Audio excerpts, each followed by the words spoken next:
Question 3. What have you learned from your audience feedback?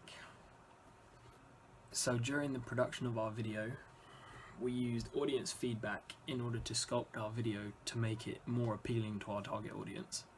This was done in several ways due to several frequently mentioned topic areas. The first one of these was the construction of our artist. So we felt that as our research had shown that our artist was going to make up a significant proportion of our video, we had to construct this artist in a certain way in order to achieve and create this certain representation.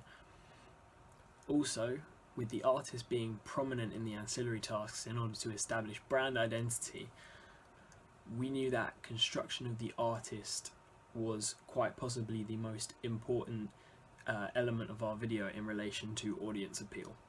This was because if our audience didn't like our artist, chances are they probably weren't going to like our video. Due to how crucial this was, we decided the best process would be to model the artist around existing conventions and styles of current conscious rappers such as J. Cole and Logic. After constructing our artist based on current examples of popular artists, it was hoped that our audience would like our artist the way they like these already existing artists. The next step after initial construction was to heavily include the artist in our rough cuts in order to gain audience feedback on how they perceived him. Luckily, our plan to model the artist after typical conventions proved successful, and our audience feedback reflected that. I think the artist was really relatable to the target audience because he had similar clothing and like a situation. I thought the clothing and the location were very relatable. He was dressed up in normal clothes and everything, so I really liked it. I personally feel like this was particularly effective due to the fact that, as well as creating our artist based on conventions and real media research, we also constructed our artist based on our target audience, which is why a lot of our audience found the artist more relatable and therefore had a more positive interpretation of our artist. Another area where things were changed and adapted due to our audience feedback was the narrative section of our video. Audience feedback strongly expressed that during our rough cuts there were significant holes in the plot of our narrative section. Yeah, the rough cuts, it wasn't all there. In the rough cuts, it was kind of sketchy. This made it challenging and sometimes almost impossible for audiences that had never seen the video before to actually understand what was happening. So I found in the rough cuts in the early production bits, it was quite patchy because it was either missing bits of narrative and it didn't fully make sense. But the rough cuts, because I couldn't really follow the narrative. But this was a big problem for our video, as if our audience couldn't understand it, it made it harder for them to feel the emotional impact that our video and our narrative was trying to convey. In response to this, we had to add more narrative shots in order to make the narrative more understandable for people that had never seen this video before. By the end, this was all sorted out and our audience found our video much easier to follow, and therefore the narrative was a lot more effective. the final one, the narrative was clear throughout the whole video. When it came to the final cut, it actually made sense and worked quite well. But in the final product, you could absolutely see everything clearly, and it was really good.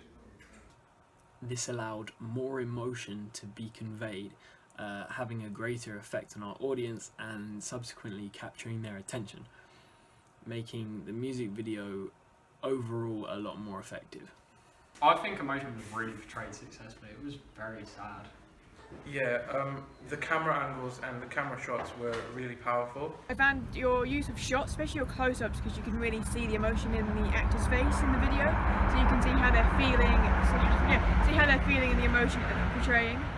Another reason that the narrative section of our video needed to be further developed was that the absence of the narrative created an imbalance in our video between the narrative and performance sections.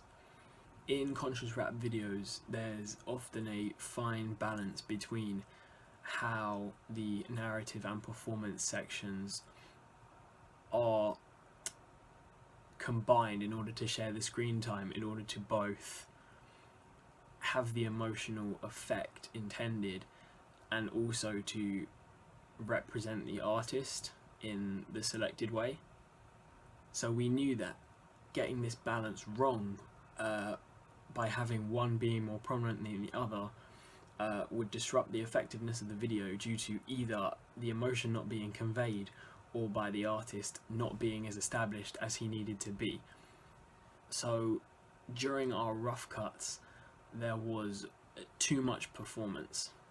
Okay, so starting with the rough cuts, it was more performance because, like I said before, it was still patchy with the narrative, so it was still sort of more performance. But then, So I thought the rough cuts were a bit off. You had a bit too much performance in there.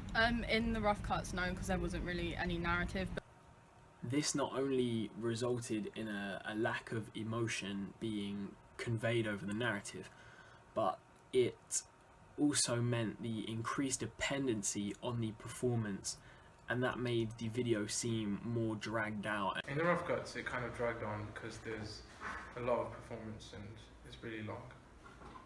This is why expanding the narrative was even more beneficial, as it allowed our video to be much better balanced. for the final cut, there was an equal balance where you could enjoy the performance but still follow with the narrative. it was a nice sort of half, so you had the performance and your narrative, and it fit quite well together. But in the final cut, you kind of struck the perfect balance. You had a lot of narrative going on alongside the performance sections. Another thing we learned from our audience feedback was how our ancillaries were perceived by our target audience. The main goal of our ancillaries was to use similar colour schemes and presentation in order to create a sense of continuity between the ancillaries and the video, as this would help the audience associate them with each other. For this, we took a similar approach to how we constructed our artist.